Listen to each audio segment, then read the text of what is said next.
Okay, so this video is to just kind of show my general process when it comes to creating hybrid music using live instruments, etc., and then running it through AI to process a more complete track. Some important things to note here is that when it comes to copyright, any human creativity is a requirement for U.S. copyright. And so the more you seed your song with your own material, the more likely you are able to demonstrate that human authorship, which will then allow you to get the copyright if you register your copyrights, which is really only vital to protect your music if someone tries to steal something. I don't actually monetize any of my stuff, so I don't feel it necessary to register. But generally speaking, AI alone cannot be used to obtain copyright. You do have to have something of yourself in there, and the more that you can demonstrate, because when you register a copyright, it actually asks you what part of the compositions are yours, or what part of the recording really is yours. So you can indicate that you recorded the composition, or you created the composition, the riffs, the drums, the whatever it is. So as long as you have got enough to demonstrate that you are the human author, and you identify and disclose what parts of it are generated by AI, some of that will pass into copyright. And there's lots of examples out there of songs that have been granted copyright because they have that base of human authorship. So that being said, I'm going to take you through just kind of part of my process for making Black Bullet material. So I've got this absolute trash guitar. It was gifted to me from a friend who had it on her porch for probably 2 decades. The brand is called Checkmate. We discovered that it was a Japanese-made, just cheap guitar. The electronics in it were crap. The body is actually really solid. It's very light. But the whole thing with this is I took it to a friend of mine's dad who built guitars, and he restored it for me. He replaced the electronics where he could. It was falling apart. He brought it back to life, so that's great. But it's still an absolute trash guitar. It's got really heavy strings on it, specifically so that I can make, sludgy, deep, bassy tones here for Black Bullet style sludge metal, or doom metal, or whatever you want to call it. But my own take on that has a little bit of sometimes of a Western flair, or sometimes Texas flair. A lot of people saw that in bands like Pantera, which I don't especially care for Phil Anselmo, but he is a very influential artist in the sludge metal scene, and of course he's the vocalist for Pantera, for Down, and I don't know, countless other sludge bands. And of course everybody knows Dimebag Darrell. Well, anybody who knows Pantera and metal generally knows Dimebag Darrell. Dude was innovated. Sucks that somebody just walked up and shot him while he was playing on stage. What a shitty way to go. But okay, not here for the history lesson. So what I do, and so I've got here my amplitude, which comes with my iRig, which is my through input from the guitar into the computer. It's just direct recording, direct line in, but it makes it possible. That thing was about $50, I think. Now I got it on sale. It was cheap, and unfortunately, sometimes it sounds cheap. Just like the cheap guitar, there's going to be problems. But since we're doing AI enhanced music, doesn't matter. All right, so we're going to start here with. I got my tones set up. I got some various pedals here. One of them I got deactivated right now because I don't want any wah type sounds as an LFO. And so we're going to come in here, and I'm going to go ahead and just kind of give you a quick. Now, for me, there's a little bit of latency here, so when I play, it feels a little bit off when I'm hearing it, so it can be a little distracting. Most of the times, I will just turn the click for a metronome up real loud, and then just take my headphones off and set them next to me so I can hear the click and play to that. Yeah, there's my metronome click now. You also might hear some like pops and whatnot, and that's because I am using extremely crappy equipment. But right now I'm working on a track that is intended to be called Torn. It may change in the future, but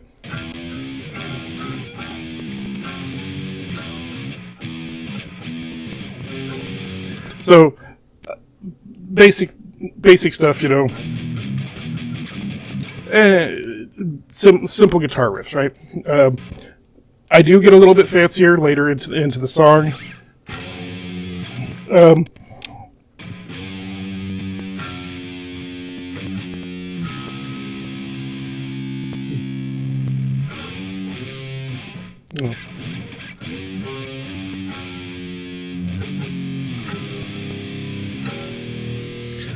And so forth. I mean, just simple stuff. So basically what you're going to do is with your guitar or whatever instrument you're using, you're going to record your basic riffs. You want to find a good riff. Right now I've already done most of this process, so I've got a version of the riff that I like.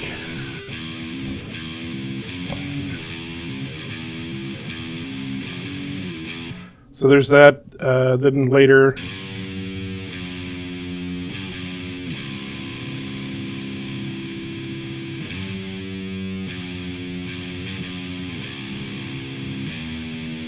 okay, so once I've done that, I will use the top part of my amplitude here, the range selector. We select that range, and then we're going to go ahead and just export it down into wherever the wave is. You can name it and so forth. You hit export, it'll spit out the wave file for that selection, for the selection that we see here. All right, already done that. Once I've got that taken down into just the guitar riffs and so forth, and this isn't the complete item here. I've got more coming that I'll be working with. But so we'll take those. We'll go over to Audacity. So there's that same riff here. From Audacity, I'm going to clean up that riff a little bit, just tone-wise, make sure that there's some noise reduction, moved it out, basic cleanup stuff. Once the cleanup is done, we're gonna export it. For the next part, I take it over to my DAW and I add like drum tracks and so forth with a MIDI step editing. My DAW is Studio One, which is notorious for hating literally every other sound processing application that exists in your system, because it steals those resources and it disables other items from being able to utilize sound resources. Now, that's awesome for Studio One because it makes sure that it has like zero latency. It's a great program for that, but I can't actually show you what I'm doing on it because it won't let me. Not so big of a problem. All right. So once we have that taken over, we got it cleaned up. We have it. We have some basic editing done to it. Some drums added in, and really I'm doing only simplified drums at this time because Suno's going to take over. So once you have that mixed down into sort of a more complete file, you've got your riffs in whatever order that you want them. That's important. So you have your orders, your basic composition and arrangement done. You take that file and you're gonna come over here to Suno and you're gonna upload the basic here. Now I always name that seed. So here we have the seed for Torn. And you'll hear. So I was already listening to it for a second here when I had it loaded up, so it didn't exactly start at the beginning of the stuff. That's fine. Okay. All right. So you have your seed, and then you just bring it over to cover. You're going to alter you're going to do a few things here. 1, if you have lyrics, you're going to enter your lyrics. But what I do is I is when I write the lyrics, and in my seed track, I will create what I call a mumble track, which is not mumble rap, but who cares? You take the lyrics that you intend, and if you're like me, you can't fucking sing. I really can't. I hate my voice. That's okay. What I'll do is I'll take the lyrics and I will sing them badly, or just mumble them, just la la la them in the time and tone that I want them to appear. Once I have that, I'll include that in the seed track. You come over here, you include your lyrics, and it will detect the rhyme and meter and the cadence of your la la la's, or whatever it is where you're bad singing, and it's going to replace it with a full vocal from Suno. Cool. I don't end up using those half the time. Most of them, Suno can be okay. It produces decent voices now. Early on, it was very robotic, very AI sounding. More recent generations of Suno, like version 5, it's very difficult to tell that it's an AI singer unless you know what to listen to, or listen for, rather. All right. So once you do that, you're gonna kill your styles, and you're going to reprompt it. And this as just being an example, I took these as the style prompts, and that's how I ended up with this torn where it says bed. I renamed them to be bed. So here it'd go from seed. You just where it says cover. I just replaced torn seed with bed. The reason I call it bed is because this is the instrumental bed for the song or that we'll be using. So once you have this, you're also going to need to do one important step here, and that's to adjust these advanced option sliders. Now, bear in mind, all of this is only available with a paid version of Suno. That part's important too, because if you are monetizing your songs, Suno's requirement for monetization is that the output generated must come from a paid account. So you don't have that right to monetize unless you have a paid account. Okay, so you'll see here that I adjusted these sliders. In this case, I went with weirdness of 20%. Okay, 25%. Weirdness is the likelihood that it will do weird embellishments or different things that try to be experimental. You want that to kind of be minimized if you're trying to make sure it stays true to your format. The more you push it up, the stranger things will happen. And if you push it beyond a certain point, it will actually tell you are in chaos mode. And it will actually just turn the track into unintelligible noise in some cases. So keep this fairly low unless you wanted to just go buck wild with your track. That's fine. Then you can push it up a little bit higher. The closer you get to 100, the more likely it is to have weird, glitchy artifacts. You don't want that. Keep it low. Style influence. Okay, so with the guitar stuff that I've done and the drums and things like that I want, I'm looking for a sludge sound. I want that groove metal and sludge metal. Those are the general styles that cover bands like Pantera, Corrosion of Conformity, Crowbar, Melvins, so forth. And then once you have that in mind, you get your style prompts. Your style prompts are affected by this slider. So the higher this goes, the more likely it is it's going to try and emulate that particular style to its understanding. So the trick to Suno is that the way it's built is it just takes pieces of data from songs in its training model, which there's a lot of controversy on that in the background. That's not what I'm here for today. It's analyzed countless songs and went, statistically, this sound should be followed by this sound, by this sound, by this sound. And it just builds that out. It's designed not to copy specific melodies or riff patterns and so forth. While it can do that, and it will do that if you give it certain pieces of music to copy from, such as my seed material here, it's designed not to try to not copy anything out there. Now, the likelihood of it producing a known melody or a known copyrighted piece of music is astronomically low. Just statistic data says it's just not going to happen. And the same goes for like language models. If you're like doing a chat GPT for any sort of text items, unless you tell it to quote something, ChatGPT is going to just make up whatever it thinks statistically the answer to your question or to your prompt is going to be.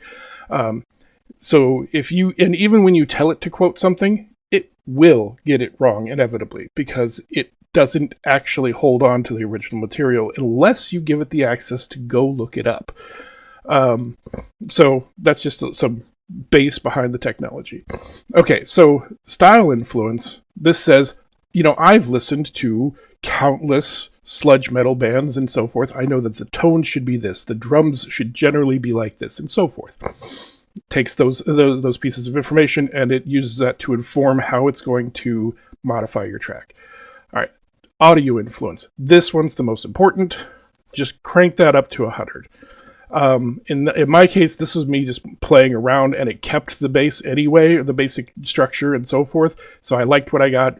But generally speaking, you want to push this to 100 because it's going to remain true to your overall composition as much as possible. So it's going to keep that same song structure. It's going to take the same arrangement, the same riffs as much as possible. It won't really alter your riffs. So you go from what we heard here in our seed, and then it will convert it. Now it's adjusted the tone some.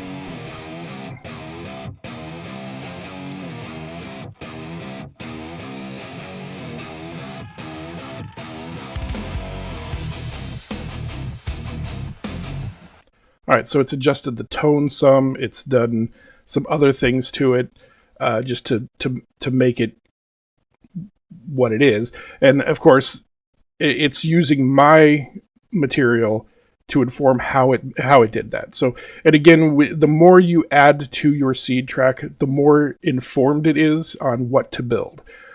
From here, I would then take this bed. If I have a vocal track on the bed, I will then split the stems, which you can do here, get stems, and it'll ask you what do you want to split from it. You can try to do all detected tracks. It takes a lot of credits. You only get so much with your paid Suno account. 50 credits if you do a full split of all things, so drum tracks, guitar tracks, bass, etc. Or you can just simplify it and go instrumental track, vocal track, and it'll just peel out the vocals. From there, what I will do is I will take that vocal track and I'll take it over to another AI vocal generator like Otomy, or there's a few others like Lala and so forth. But just kind of, I'm not doing a tutorial on how to clone your own voice. That's elsewhere. There's tons of tutorials on YouTube about how to do that.